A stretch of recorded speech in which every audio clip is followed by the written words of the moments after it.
O programa que será exibido a seguir é de total responsabilidade de seus produtores e idealizadores. Olá, muito boa noite para você. Vamos aos destaques do Jornal da Fonte. Depois de 4 dias de buscas, bombeiros encontram o corpo da criança que se afogou no rio Meia Ponte na tarde desta terça-feira. Preso um homem suspeito de atirar em um agente da Secretaria Municipal de Trânsito em outubro do ano passado. E ainda, motoristas reclamam da grande quantidade de buracos nas ruas da capital.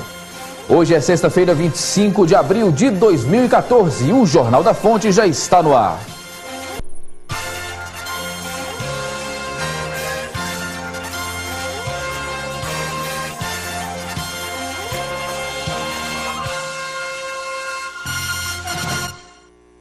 O Corpo de Bombeiros encontrou agora há pouco o corpo do garoto Daniel Marques Nunes, de 6 anos. O corpo foi encontrado às margens da Avenida Otávio Lúcio, no setor Estrela d'Alva, em Goiânia. Daniel Marques pescava junto com o pai quando caiu no rio Meia Ponte. O pai do menino tentou resgatar o filho, mas não conseguiu. O Corpo de Bombeiros fazia buscas no rio há 4 dias e chegou a localizar o corpo de outras 2 pessoas. Notícia lamentável, né? A Agência Municipal de Meio Ambiente de Goiânia realizou hoje um mutirão para resolver pendências de contribuintes com o órgão. Serviços como o de regularização de documentos referentes à construção de imóveis também foram realizados. Na entrada da AMA, um aviso informando que o dia é voltado para a conciliação. O evento é uma oportunidade para que pessoas e empresas resolvam pendências na área ambiental.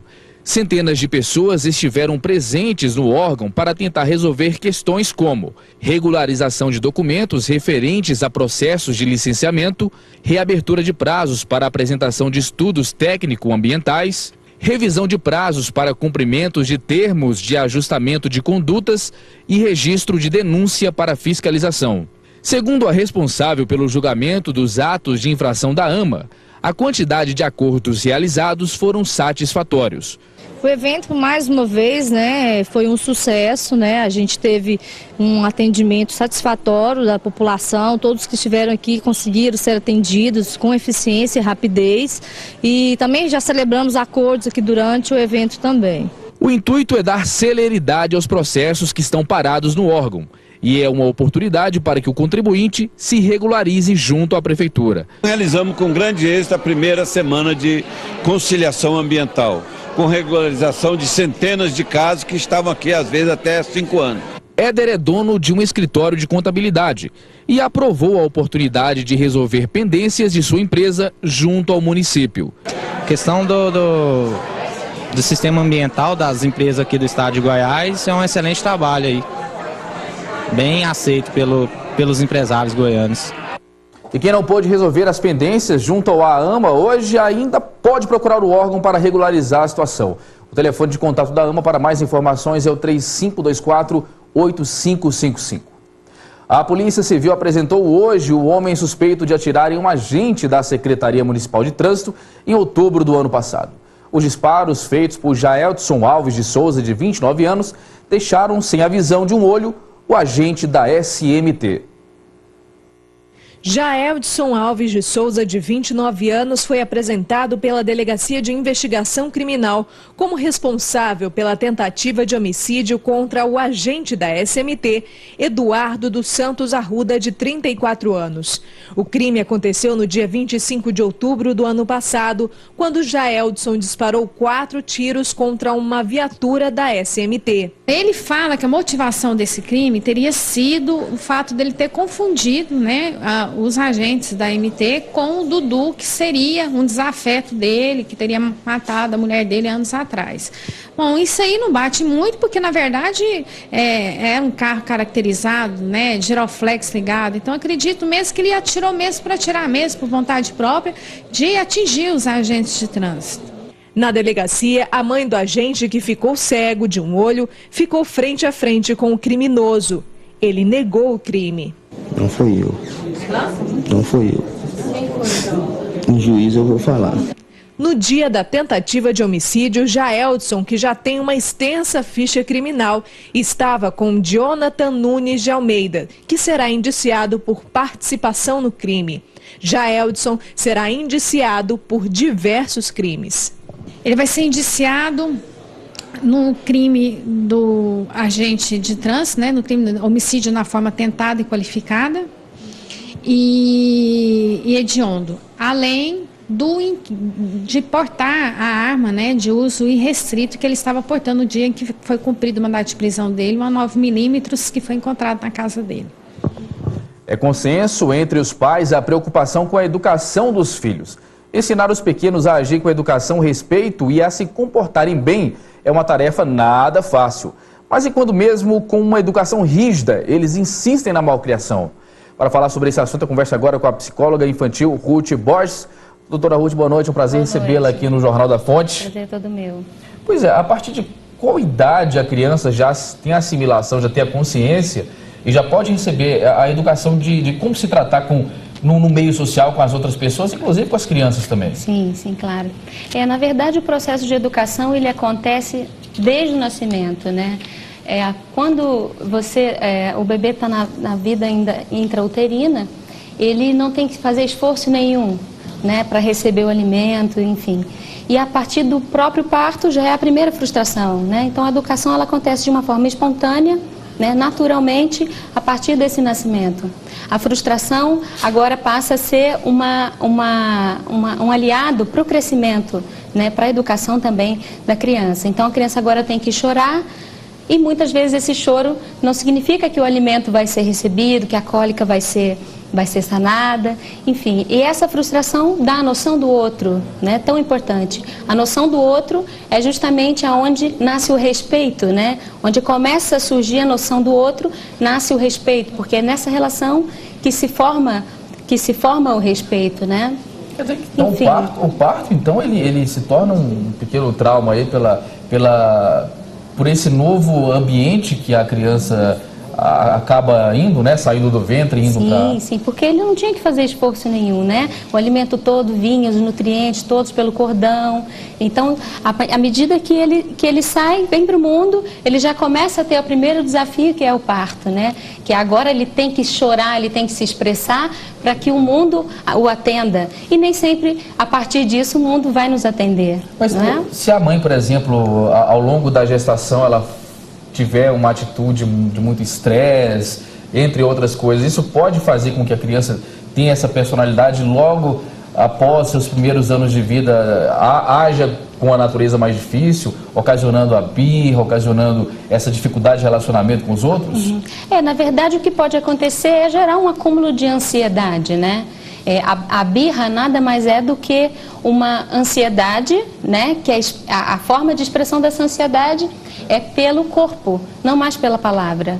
Então, se existe no corpo de um bebê, né, durante a gestação, no corpo da mãe, isso foi transmitido de alguma forma fatalmente, e isso vai ser manifestado ao longo da infância, de alguma forma. De alguma maneira, sim, né? Sim. Como agir, doutora Carol, quando a criança começa a dar birra? Qual que é a orientação que a senhora aí pode dar para os pais? Uma orientação simples para o nosso espectador. Tá bom.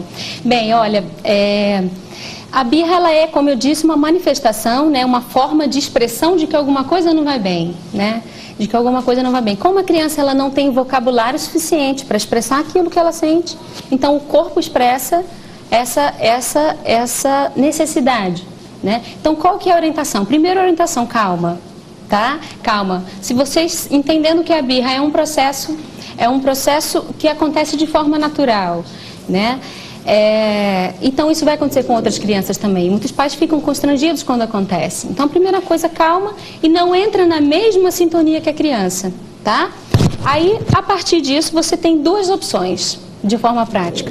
A primeira opção é você conter essa criança de uma maneira afetiva, que seria você abraçar, conter e dessa forma manter a calma da criança, ou você ignorar aquilo que está acontecendo naquele momento. Mas isso vai depender muito de como é a personalidade dessa criança e de que forma que ela se acalma. Os pais têm que ter esse tato para perceber. E outra coisa muito importante é você nunca fazer aquilo que a birra está pedindo, né? Então, ser firme e não ceder a birra. E no sentido que está se tornando cada vez mais difícil, né? Eu agradeço a participação da psicóloga Ruth Borges. Obrigado por estar conosco, falando de um tema tão importante. Uma boa noite para você. Muito obrigada. Boa noite. E veja a seguir, motoristas reclamam da grande quantidade de buracos nas ruas da capital e ainda, mercado de franquias atrai cada vez mais investidores. Continue conosco, o Jornal da Fonte volta já.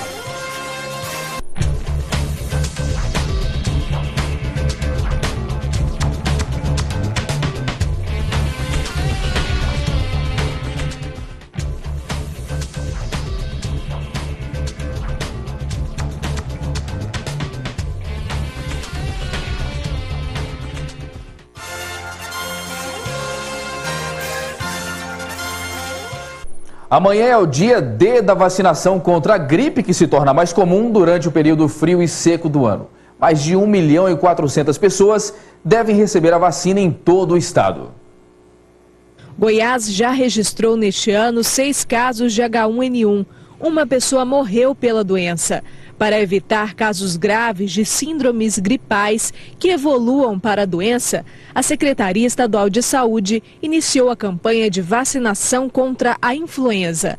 O dia D é neste sábado, quando se chama atenção para a necessidade de se vacinar os grupos prioritários, como gestantes, mulheres que deram à luz há menos de 45 dias, idosos, indígenas, profissionais da saúde, presos e funcionários de presídios, doentes crônicos e crianças de 6 meses a menores de 5 anos.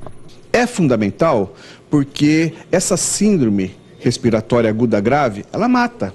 É uma gripe complicada. Na realidade é isso. É possível evitar que as pessoas fiquem doentes, é possível evitar que essa doença se agrave e é possível evitar essas mortes.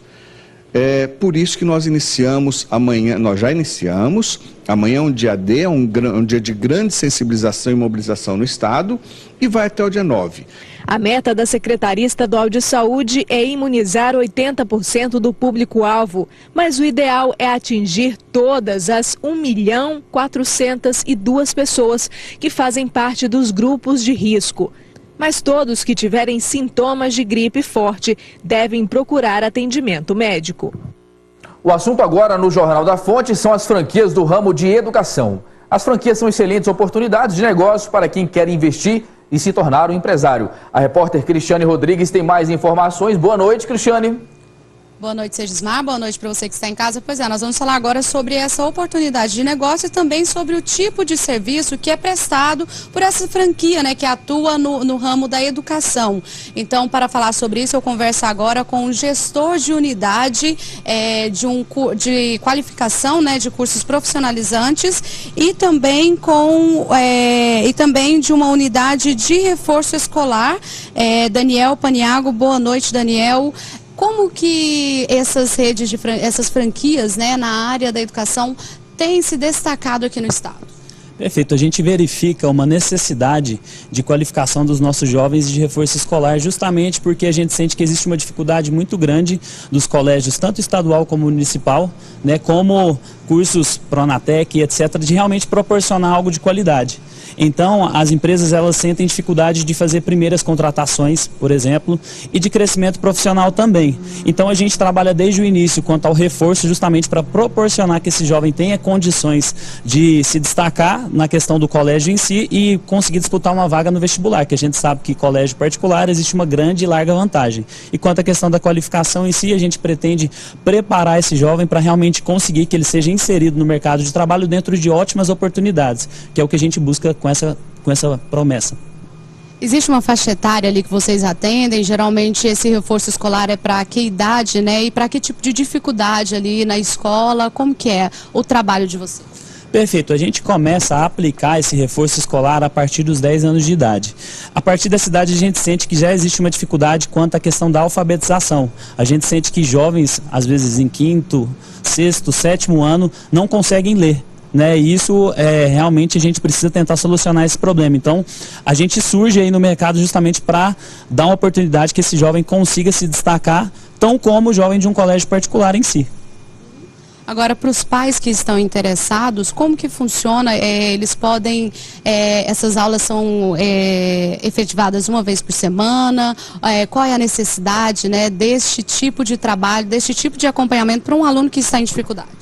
Perfeito. Existe uma avaliação que é feita quando o aluno vai até uma das nossas unidades e essa avaliação ela é psicológica. Então a gente vai analisar qual é a real necessidade dele e em cima dessa necessidade que ele tem de reforço dentro de algumas matérias, a gente vai ter uma noção se ele precisa frequentar o local uma vez por semana, 2 vezes por semana ou até mais vezes. Então depende necessariamente da necessidade que ele tem.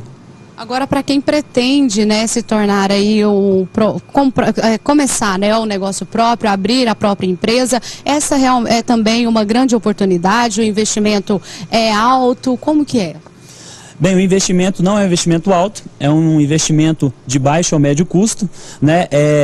A gente sabe que qualificação todo mundo precisa, na verdade, então é um produto que você consegue ofertar para qualquer pessoa hoje precisa de uma qualificação profissional e os meninos precisam de um reforço, por mais bom que ele seja, por melhores que os resultados que ele tenham.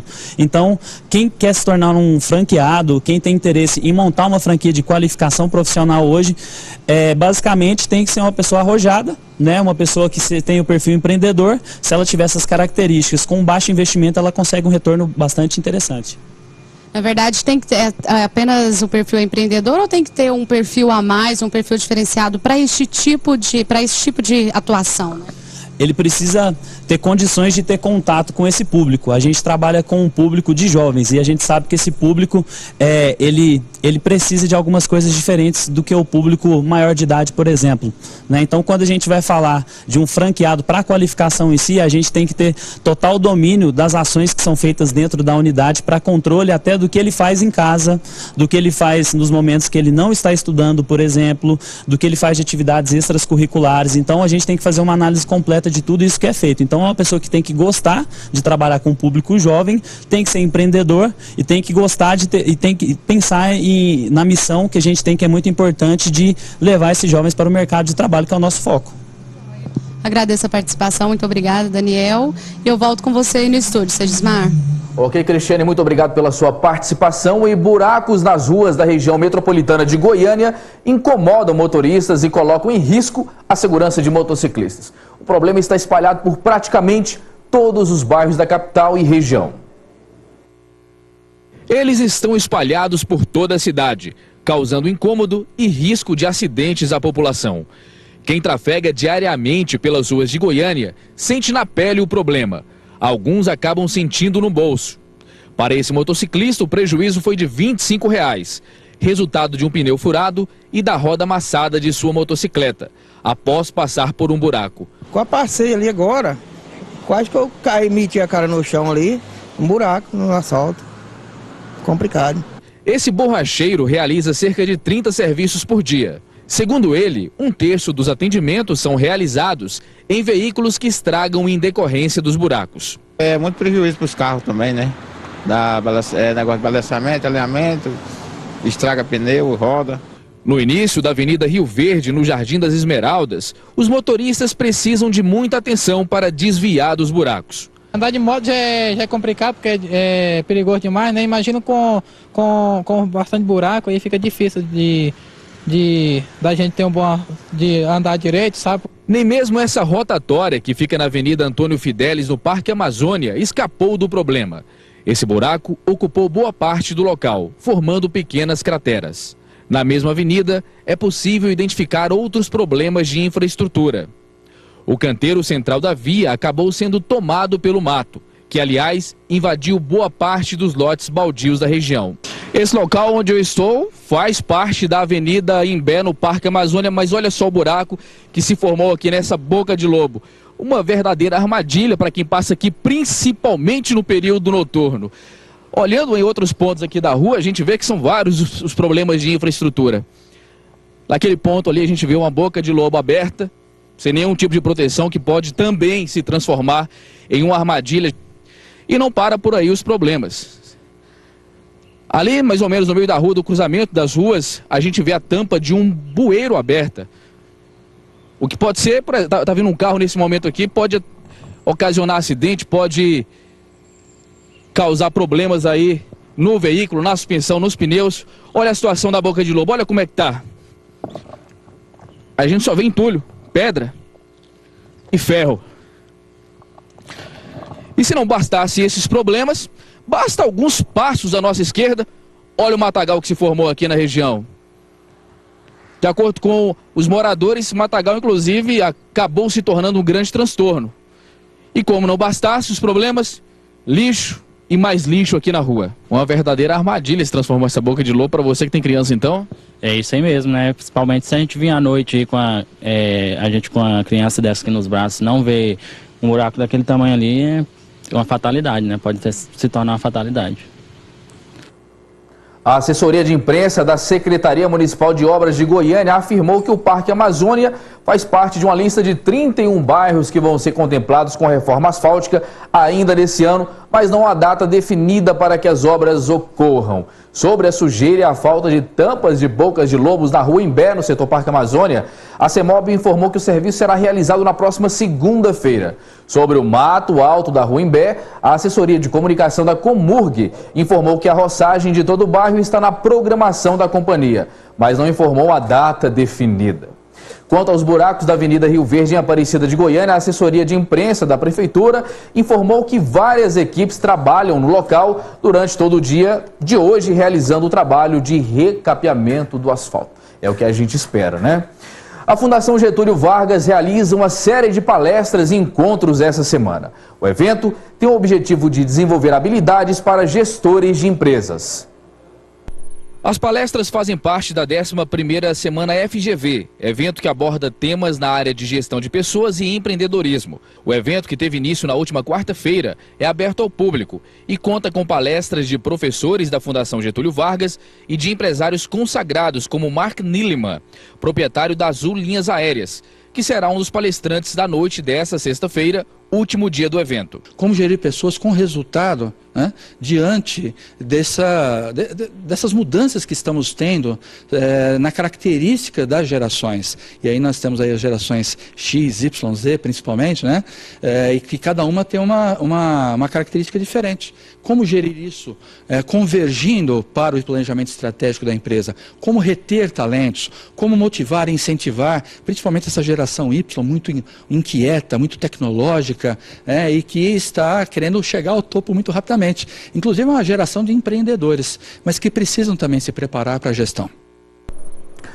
Ainda dá tempo de você participar do ciclo de palestras que termina hoje, porque a FGV funciona no prédio da Faculdade Exup, no Parque Amazônia, em Goiânia. Mais informações podem ser obtidas pelo telefone 3931-4434.